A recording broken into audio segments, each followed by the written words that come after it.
So I thought I would surprise attack you and bring my friend Sherwood Oh, you didn't tell her. because you're always a great conversationalist, and there's so much to talk about. Um, but the reason I'm calling, obviously, to start the conversation is you're crushing it in the open. I didn't even know this. Like I knew, obviously, I know everything about you. I know almost, not you in the open. In terms of participation, CrossFit I was like, Reykjavik. well, I haven't started the open yet. Are we I like talking in the future? Is this Your coming out after the your first reputation four? precedes you. Yeah, you have traditionally done fantastic at the open, but no, 279 people from CrossFit Reykjavik Wow. participated in the open. So there's just got to be something going on over there. So that's one of the things of many that I'd like to talk about, and I kind of want to lead with that because people know you so well. I mean, for so many years as an athlete, but as an affiliate owner, like this just speaks volumes. It's the second most participating open, or sorry, affiliate in the open in the world. What's going on? What's going on? I don't know. I think Icelandic people in general are like super competitive. So the open is perfect for us. It's just one more competition that we get to do. We have a lot of like small competitions here. That's kind of how I got started in CrossFit. It's like they're so open like because they're super lightweight, just go fast as hard as you can go and finish as fast as you can finish it. And not a lot of strategy that comes into play. It's just go, go, go. And we have like a competition series, like four competitions like that every year. And a lot of our members compete in that. And then the open is that's like where they get to compete in CrossFit because we don't have a lot of the lightweight CrossFit competitions, but that's where they get to, I don't know, play in their sport. Yeah. I'm curious. I actually, when she said that, Ro, I didn't even realize that I will fall into that exact same trap. When I think of you in my head, Annie, I solely think of a competitor. Period. End of story. I don't even associate you obviously with being an affiliate owner, which is my fault because I'm so obsessed with tracking what's happening with the games. How long have you had CrossFit Reykjavik? When did that start? Well, I think CrossFit Reykjavik actually started 2009. Okay. I came into CrossFit Reykjavik 2011, end of Okay. 2011. I came into CrossFit Reykjavik. And Not what's it too look much like? after that. Spent it a lot. Tell, tell me Uh, tell me this, just because I get that there's a lot of natural competitiveness, and people are drawn to that. But with 279 people, it can't just be people who are looking to like kick ass and take names. There's got to be like I know that your mom and dad do the open, for example. But like, tell me, yeah. is it the general population in your gym? Who else gets into it, and kind of like what do you think appeals to them? I think it depends on who it is, but we have a lot of different members that participate in the open. Like you said, it's not just people that want to qualify for regionals. It's I think people are super happy and excited with the new leaderboard that CrossFit made, where they can compare themselves within their age group, within Europe, and then within maybe just the gym. And a lot of people are like, I know a lot of the younger guys, they're doing it because they want to show their friends that they're the best. So it becomes kind of like a competition within like these small groups. And then I think they get excited like we are doing the exact same workouts and is that one chance in the year where we all get to kind of train together, which I think is very cool. We also have we do a lot of open workouts leading up to the open, so we've had a lot of open workouts like going on now to get people a little bit excited about the open coming up, and they see that it's not people are so afraid to compete. Yeah. But the open, yes, it's a competition, and that's what makes it a little bit scary. But the open is just the workout of the day. It's just another CrossFit workout. So many people build it up into being this crazy thing that you're participating in. Hmm. But when it comes down to it and when they see it, like we have it as the workout of the day, always on Fridays. So after the workout comes out, it's the workout of the day. And everyone, all our members do the open.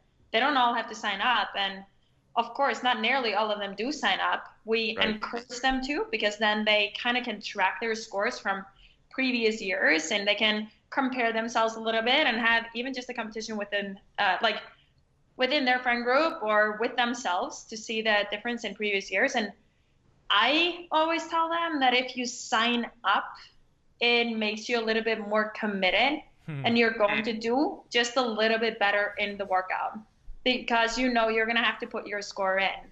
And that's where people get their first toes to bar, their first pull up, their first muscle ups, because they're signed up and they want to be able to put that score down.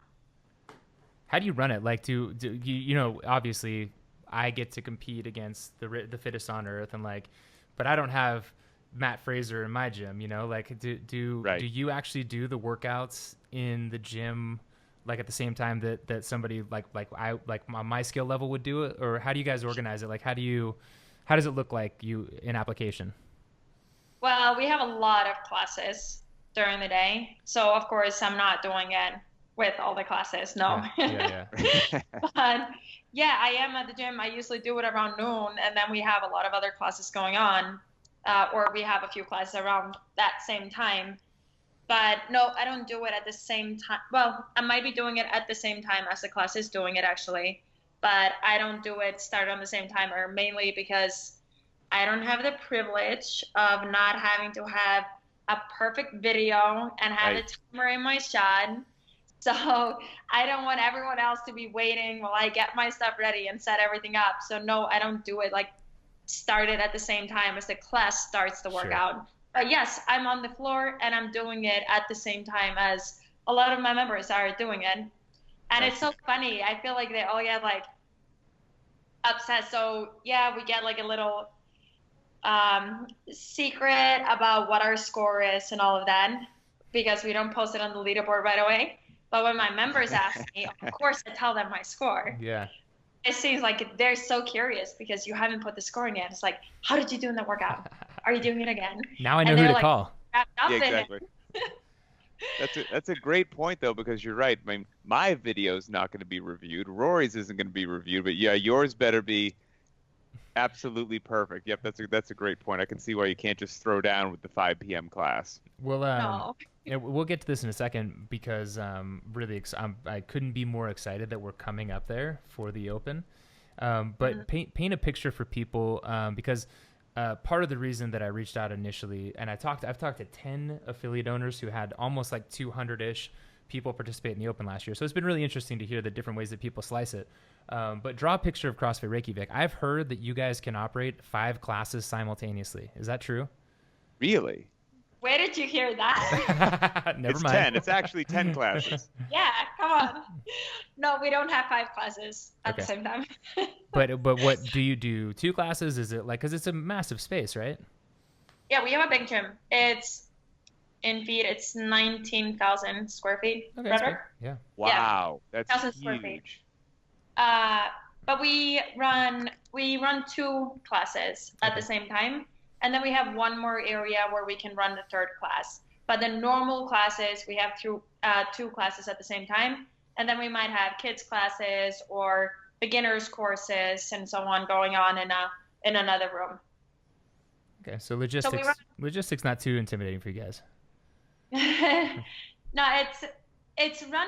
I think it's the perfect way to run a gym, but we have classes going on every 30 minutes, so people have a lot to choose from, and that means that we can spread it out.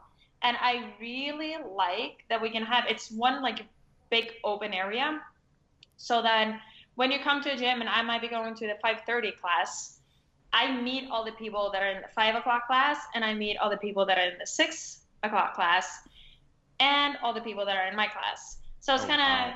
I don't know, it creates this fun feeling. And I was worried when we went into this big space that we might lose like that community feeling and the CrossFit spirit. But oh my God, I think it got better. I feel like it's amazing there. Like of course it's my gym and it's my baby, so I think it's just amazing. But I feel like it's almost too good. people hang out for a really long time. So they bring their kids, the kids go into babysitting or the kids go into a kids class, and then they do the workout, and then they go to the stretching area, and everyone meets up. Like, you have a separate area where people go after the class is over. That's where you can meet the people that were in the class before you and the people that were after you. And then we have a hot tub and a cold tub and a sauna where people can go in also. So people end up hanging out a lot. Yeah. I'm curious because somebody can go lease a huge space. They can fill it with the best equipment in the world. They can have fantastic coaches and programming, but making it feel warm and inviting, like a family atmosphere, and people wanting to stay and hang around after or show up early to mingle with their friends. I don't know, affiliate owners want to know how does that, do you create that? Does it happen from you and your coaches? Did it happen naturally? Was it a very intentional plan that you had? I mean, how do you develop, anyone can make a gym, but how do you make a community? I would say that I don't want to say luck, because it's a lot of good people that are passionate. And that's the weird thing about CrossFit that you guys know as well. It's people get obsessed. So we just have a lot of obsessed members. That's a great way to say it. A lot of really passionate people. I was just talking to one of my members today. We were like in the locker rooms getting ready, and she's in her 40s, and she was like, it's so amazing that I was just talking to my husband about it. We were on the way to the gym, and exercising is all of a sudden so much fun. Like, we're so excited to go and train. That's so strange. Like, she used to go to a global gym and train all the time, but it was just to train to get skinny. But I was just like, I am excited to go training. And that's my favorite part of the day, is when I get to come to the gym. And I think that's something that good people, we have great members, but then we have incredible coaches that make people feel comfortable, that make people happy. And we realize that for so many people, this is their favorite part of the day. So it's important that we just celebrate it together, that we have fun together. And I think that's what makes it so homey. I love training when we have 3 classes going on at the same time, and then I'm on the lifting platform, and I love having so many people around and watching everyone having fun doing CrossFit. I'm sorry, I'm super passionate about my gym. I love my gym. Well, that's probably why it's so great. I was gonna say, yeah, the proof is in the pudding. We all know so much about Iceland. A lot of that can be attributed to you, and it's a small country. So I figure, and it's a small country, but the second most participating gym in the Open, 279 people. How many members, like how many people come through the doors of Reykjavik? Maybe on a day, or like if you know total membership. I'm just interested to get an idea of the size. Well, in total, we have 1,500 members. But people that come through every day are around 1,500. Yeah. Dang. And people that come through the doors every day is, I think it's between like 450 and 650 people a day. That's tremendous. That is crazy. That's a significant. We don't have just members that buy a card and then don't show up. They show up all the time. I was going to say, I think I looked it up beforehand. I think the population of Iceland is 332,000. So you've got a decent chunk of the population actually going to your gym at 1,500. That's impressive. All right, so we actually have a waiting list for the gym. We just capped it. Wow. Because 19,000 square feet is not enough. Wow. 1,500. A little bit bigger, but there's no way we're leaving this place. We love it there. Okay. I want to get to that in 2 seconds. First, I'm just curious. I imagine that there's some passers through as well. Like, Iceland's already a tourist destination, and CrossFitters, some of them have expendable cash. How many people do you see coming just to visit on a consistent basis? You shouldn't ask me that. I don't have the numbers. Okay. Does it happen? Does it happen a lot though? I mean, it happens a lot. There's a few every day. Okay. That we get dropping in. Yeah. Okay, cool. So then let's move straight into this amazing space, because I actually wish I had it right in front of me. I want to read the post from CrossFit Reykjavik announcing 18.5, and it's pretty impressive stats. Suffice it to say that there'll be 3 daughters there, at least. Amongst them, there'll be 4 CrossFit Games championships and many podium finishes. How excited are you to finally have like this portion of the CrossFit Games come to your house? I am so excited about it. Seriously, I got so happy when I got the email asking if I was potentially in Iceland during this time. And I was like, oh my God, this is the year they're going to ask me. I've been waiting and waiting. Yes. No, my members and just people that do CrossFit in Iceland have been asking me so often when we're going to get to have something here. Are we going to get invitationals here? Are we going to get the open here? Are we going to get regionals in Iceland? I'm like, all right, you're getting carried away. No, regionals in Iceland. But I've always been hoping that we would get the open here. I think it makes complete sense.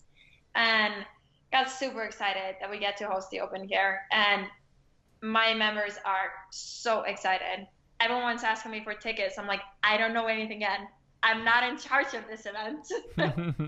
But so excited. I think it's going to be great. And also, this is Katrин's home gym when she's in Iceland, and Sarah has been there multiple times, and it's gonna be fun for us to not travel for the open. Yeah. We get to be home for the open. Showcase. How amazing is that? Yeah, sleep in your own bed, be on your own schedule, your own time zone. It's gonna be great. Well, we're gonna have to do the open in the middle of the night, but Oh, right. Yeah, you know what? It couldn't be perfect. I Sorry didn't about even that. think about that. Wait, I know. so it's 9:00 for you right now. It's 1:30 for us. Ooh. it's gonna be around 1 a.m. I think the announcement. That's It's so always something. that is Always so gotta have funny. some monkey wrench. It's so funny. I didn't even consider that. Wow. What a night. That'll be interesting. Which means, Rory, you will be awake as well. Yeah, of course. Yeah. No, but my members, they're like, a few of them have said they're just going to call in sick for work the day after. And Well, I'm like, all right. we'll write notes for them, like doctor's notes or, Yeah, know, exactly. CrossFit excuse letters. Come in late. Wow. Well, I was thinking as we were approaching this, just because you mentioned like PBs or PRs and first muscle ups, first whatever, and I think that we're far enough along where maybe some people never didn't get to enjoy your first CrossFit Games like I did, and when I think about you, I still think about that experience that you're talking about, somebody getting their first muscle up and the magic of seeing the fire in their eyes and stuff. We saw that in Aromas at the CrossFit Games, and I don't know, I'm just sort of. I just kind of want to rehash that memory with you, because I think some people we're far enough along. Like there's new people to the sport every year. I mean, in the open alone, tens of thousands of new people who have never done CrossFit. So I think it's interesting. They may never know that, Annie. That's very true. I don't think a lot of people know that me now going to the games this year is going to be my 10th year. That's insane. That's crazy. I got to tell you. I freaked out a little bit when I realized that. I've been competing in CrossFit for longer than I did gymnastics. And everyone's like, what's your background? Like, what's your sport? Well, CrossFit is now. Wow. I've done that the longest of any sport I've ever been in. I was telling Rory as we're preparing for the interview and the show here that, again, I was guilty of something else, because there's just some athletes that, for lack of a better way to say it, I don't have to worry about anymore. Like, not to put extra pressure on you, but I don't worry about. Do you worry about me? I don't track your stats as frequently, because I just expect you to show up. Like I don't dive into Annie Thorsdottir that much, Ben Smith that much. I just know you're going to be fine. Ben Smith's going to be fine. I'll see you guys at regionals or whatnot. But so then I started going through the stats just to have a couple, and I was like talking to Rory, and I was like, holy smokes, like, do you realize she's been on the podium 5 times? Do you realize, all these things I just hadn't thought about in so long that I blew the dust off the stats. I mean, you have in very short time, from getting that first muscle up in Aromas, which doesn't seem that long ago. I Now really fast don't forward to feel like it's that long 2018, ago. and I mean, you have put together a resume and a career that is going to stand the test of time, no matter what you do for the rest of your time in CrossFit. I mean, I won't. it is. I mean, 5 times on the podium. Yeah, It's and ridiculous. I Two won't. champions. I won't read them all because he started to list these off, and then I looked, and we've got like our stats that are put together by our stats ninjas, like a guy named Chad Schroeder, and you're not on top of every single one of these lists, but you're on every single one of these lists. Most CrossFit Games events contested, most CrossFit Games podium places, most CrossFit Games top 10 finishes, most CrossFit Game event wins, most CrossFit Game event top 5s, most CrossFit Game event top 10s. That's just the short list. Right. Your name's on every single one of those. I'm Absolutely gonna keep on ridiculous. adding to the list. I'm not done yet. Well, Jeez. I'm glad you mentioned that. What's the plan? This is a twofold question. What's the plan? And then what was up with Castro calling you out at the Invitational?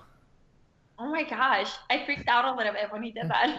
Was it real? Like, was it, or was he just kind of speculating?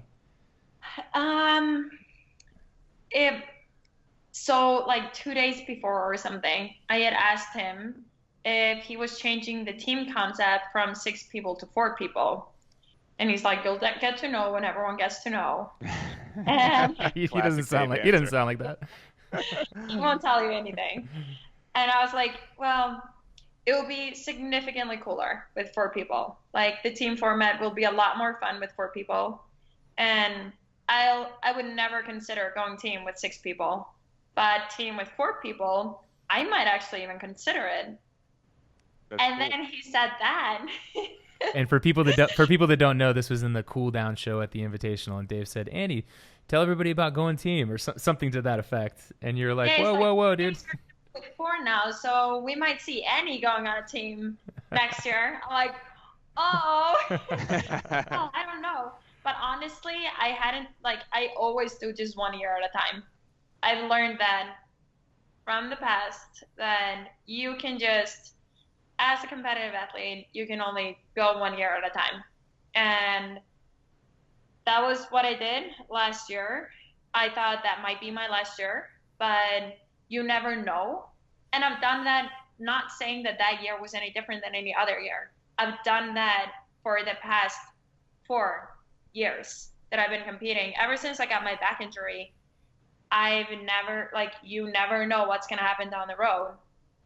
But yeah, after this year, I was like, all right, now this year is done. I need to make a decision. Am I doing another year as an individual, or do I want to go on a team?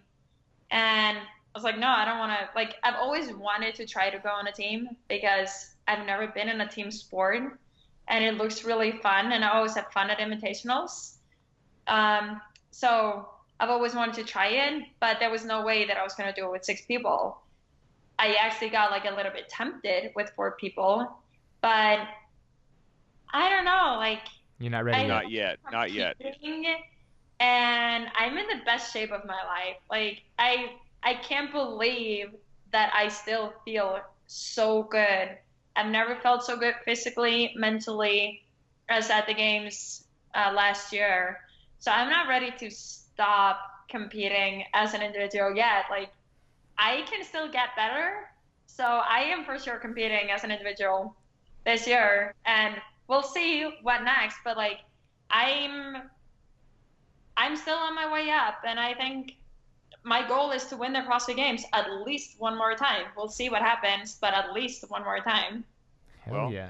You could do it for sure. And I've got a couple questions that are linked to what you just said. You mentioned back that you got hurt, I believe it was in 2013, when I think you injured your back. You said you're feeling great. So can we assume that you are perfectly healthy walking into this year's season? I am perfectly healthy walking into this year's season. Fantastic. And then second question is, that's healthy as far as I'm concerned, head to toe, joints, spine, all that good stuff. But then, everyone like me and the fans, we get to watch you guys throw down, but I don't understand, because I'm not living your life, the pressure that I can only assume comes with, you're a humble person, but being Annie Thor's daughter, being a two-time champion, and just like I said earlier, you're one of the athletes that I just expect certain things from, and I put that pressure on people, and I don't know what it's like to feel that. So year after year, do you feel, you're always smiling, but do you feel the pressure? Do you ever feel just a burnout and you're like, ugh, this is not fun anymore?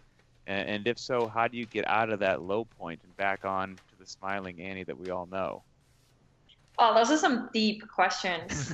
I got some really long ass answers for those because we could dig really deep into there. But I'm not gonna lie and say that I always feel amazing and I'm always super excited to go train. But to be perfectly honest, most of the time I still get butterflies in my stomach on my way to training. I honestly, I would not be doing this if I didn't enjoy it this much. Like, Sure. I wouldn't keep on competing if I didn't. I think the hardest things that I've gone through in my competitive career is when I hurt my back, because then I felt like I couldn't trust my body the same way as I did before. And then when I got the heat stroke in 2015, that was probably the most difficult thing that I've ever gone through because my head was there and ready to go, but my body really just couldn't work anymore. And those are like the ones that's hard to get back from, and you need to find your motivation a little bit again. But I've always been able to I have different motivations for most of the years that I've gone through. I find the fire and the drive somewhere. It's always about me becoming a better version of myself, and in many cases it's being a good role model. And I do realize that I get to affect other people, and I get to affect them in a positive way. Yeah, they get excited about training. I get to share my journey with my members, and not only my members, also people that follow me and have supported me throughout the years. A lot of people that have gone through back injuries, those are the people that got me through my back injury, because it's kind of, you get that community feeling, and the things that you get through, like the community in CrossFit kind of gets you through it because all of them have gone through something similar, if that makes sense. Yep. And I think the only times where I do not feel like going training is when I'm hurt, if I'm injured or I'm hurting too much, because then it's not fun to train. Sure. Because then I can't do everything that's on my programming. So I think having gone through those experiences, that makes me so grateful that when I'm healthy, I am just so happy and excited to train. It sounds maybe super weird, but nope. If I feel good, then I'm super excited to hit that workout. Doesn't matter what's on there. I see it. I know it's gonna hurt, but I am so excited to do that because I am not changing anything. I can squat full way down. My knees aren't hurting. My shoulders aren't hurting. My back isn't hurting. Then I am excited to go and hit that workout really hard. So I think those are the only days where it's actually hard to get to training and go through training. And those are the days where you need the support around you the most. That's where Frederick comes into play, and Yami comes into play, and I have amazing physios that work with me and my training partners, and sure, it's those people that pull you up. But every other day I would like to be the person that pulls them up. Now I got one more question, Ro, then I'll let you jump in. I'm curious, I mentioned pressure, that you athletes have far more than I could ever realize from competing in the spotlight, and people like myself and Tommy, they're saying good things or bad things in various programs about people. Do you, when the Open starts, and of course the Open is critically important because without a good Open performance, you don't make it to regionals. Sure. Are you leaderboarding? Do you not want to ever check the leaderboard at all? Do you get wrapped up in that nonsense? I mean, how do you keep your sanity through the Open? Well, I'm going to say my goal is to win the CrossFit Games. And if I freak out about the Open, I probably shouldn't even have the goal to win the games. Great point. um, Great point. but of course, I look at the leaderboard. I'm competitive, and I will Still always human. be competitive. And I would also not be able to win the CrossFit Games if I would not even think about what's on the leaderboard, because it matters. I need to qualify. However, it doesn't really matter where you qualify. Right. So I'm gonna, every time the open workout comes out, I'm gonna hit it as hard as I can the day after. And I look at that as great practice to, at the games, you only get that one shot to hit the workout really hard. If something goes wrong, then yes, of course, I might do it again. But most of the time, I only hit that one time, make sure that I do it properly, because then I'm not going to get too wrapped up in, should I do it again? Should I not? And then it's going to affect the rest of my training throughout the Open. And I would really like to keep on getting solid training throughout the Open so that I'm going to be more ready when I have to be ready, which is at regionals and then at the games. But I think that's the most important thing, that I can kind of stick to my own plan and my own training a little bit. But of course, I look at the leaderboard and I enjoy beating the other girls in the workouts. And when I see someone do really good, I'm like, damn it, I didn't could have gotten that score. Well, that's what makes you a two-time champion. That's what, makes you in the running to win the thing again. And that makes perfect sense.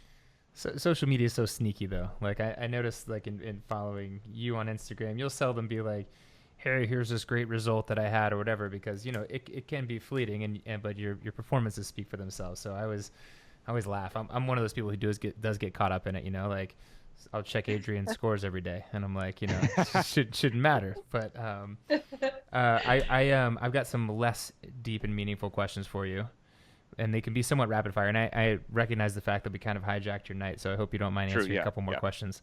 Oh, no worries. This is fun. Awesome. First one is new regional format. It's Europe in particular, I think, finally got opened up by adding two additional regions and then splitting the Meridian and Northern Europe. But what are your thoughts on it? Winners, losers, and overall? Not winners of the competition, but like, who wins in this scenario? What do you like about it, and is there anything you don't like? Well, I think it's about time that this happened, for sure. On the male side, I think it's going to make a big difference. It opens up a lot, especially on the male side for both places. On the female side, obviously, it makes a big difference too, because I'm going to say we have the most competitive region out there. And I've felt in the previous 2 years, at least, that we've had more girls that are definitely deserving of going to the CrossFit Games. They're good enough to be there. So I think that's exciting. However, exactly where it's split, we're going to have about the same girls qualifying in my region. The only girl that qualified for the CrossFit Games that's going to another region is Jamie Green. Yeah. Otherwise, you're going to have me, you're going to have Sarah, you're going to have Sam, and you're going to have Kristen Holte, you're going to have Thierry. So I think we got the 5 spots right there. Yeah. Yeah, that's going to be tough. Of course, you never know. Like, it's so strong that one mistake, like, you can't really afford making one big mistake. So you have to be on top of your game when it comes to regionals. But we're going to have about the same girls qualifying from my region as before. However, on the other side, we're going to have more girls obviously representing Europe, but it's not going to be from my region. Okay. Yeah. And we kind of split it up, just like Iceland and then the problem is that no matter where you put Iceland, it tilts the scales. So if you went off of competitiveness alone, the scales are completely tilted. That's why I thought we did a couple shows on the split in the past couple of days, and you have to take a lot of things into account, like the percentage of growth, and by the way, Europe's killing all this stuff in terms of growth rate of both affiliates and participation in the Open. Like, it's going gangbusters, but you have to sort of do it on that. And one of those reasons is because people move. Like, Catcher moves to Boston. Yeah. Sarah went to the States last year. So you can't necessarily just do it based on competitiveness, but otherwise you're right. Like, no matter where you put Iceland in the world, it's like all of a sudden it tilts the scales, especially the women's competition. Especially on the female side, I do think it's going to actually be really hard to qualify also for regionals this year, because now I think we only have like 20 spots in like certain, like, because you split up for qualifying for regionals, and we're also in a really competitive place to qualify for regionals. So a lot of people are gonna have to be on top of their game just to qualify. Hey, it could be worse. You could be in Canada West where you only get 5 qualifying spots to the regionals. That's true. Ouch. That's true.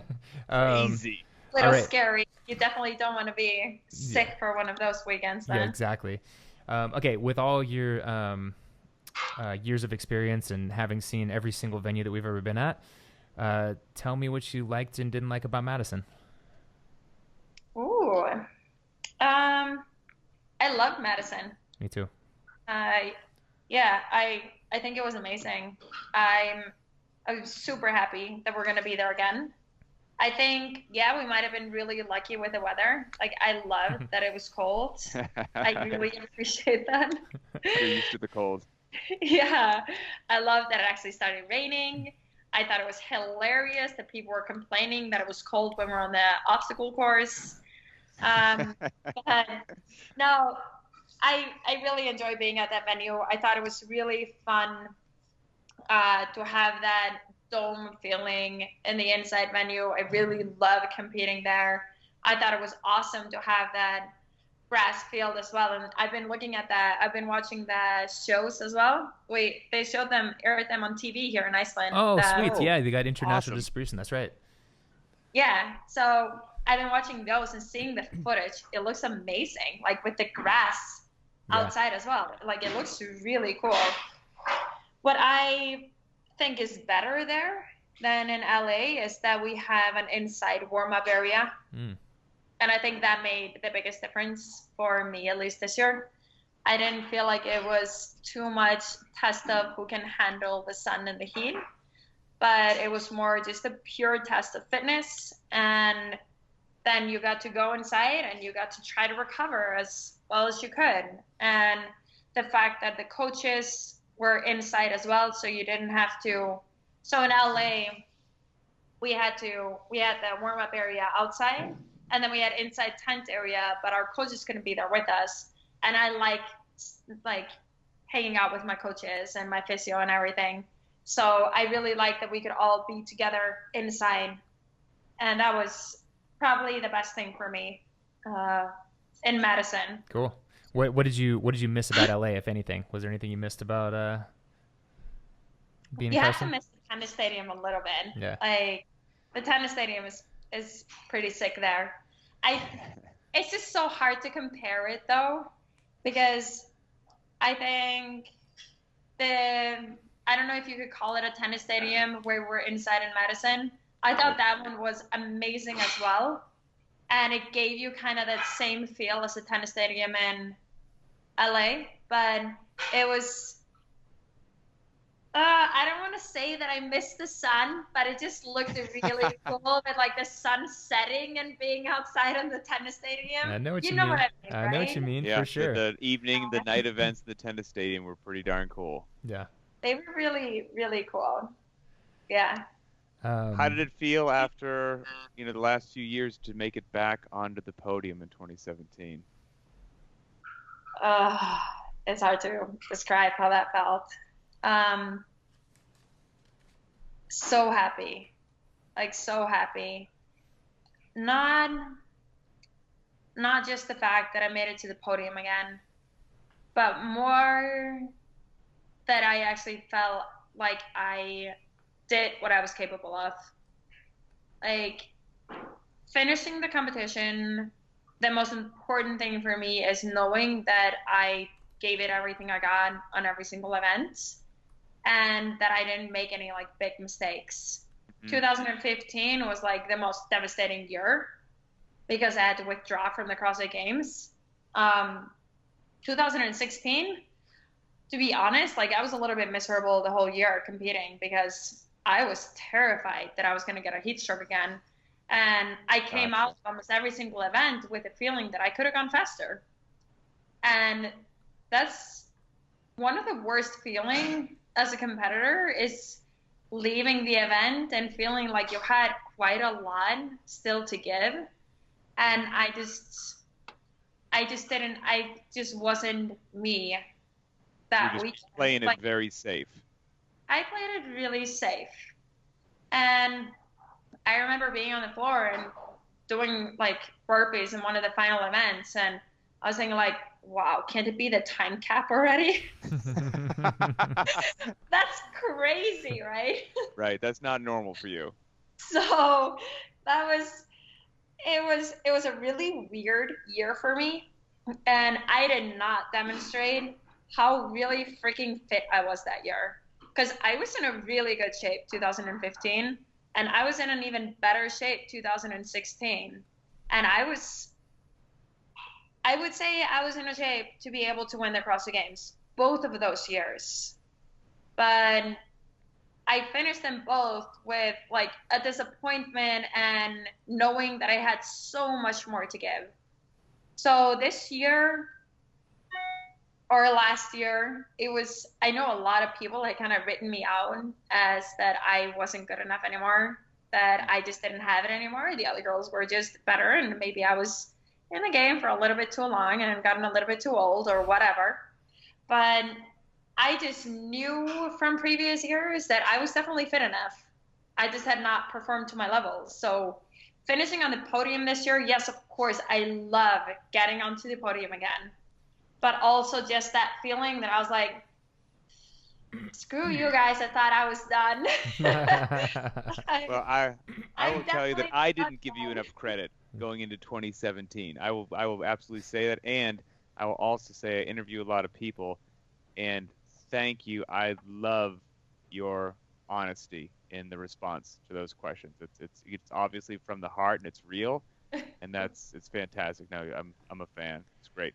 You should give you gotta send Pat a signed picture of you on the podium, just both middle fingers in the air. It's like a rap star. Oh, come on.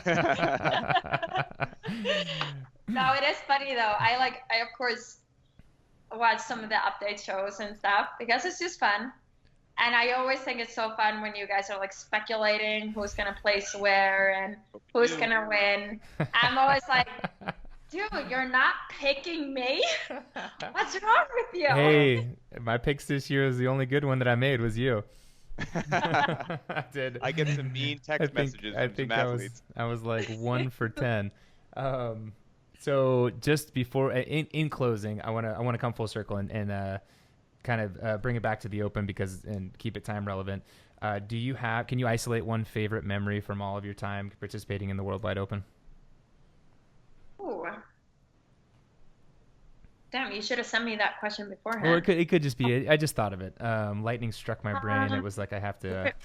Open. And it could be a feeling. It doesn't have to be a specific memory, you know? I like it's that it's definitely not. I can give you one of my least favorite memories. Sure, I'll take that. Please, yes. Probably a better story. It was the Open announcement. And where is it? San Francisco. Where it's me, Rich Graham, Rich Frowning. It was Jason Kaliba and Graham Holmberg. So we have 5 winners. Yes. And I had just sprained my knee the week before. And then they announced it was thrusters and burpees. And I'm like, I don't want to swear right now, but I have went through my mind. Like, I cannot squat below parallel. So I had like numbing bandages on my knees and wrapping my knees up. I'm like, all right, I got to do this.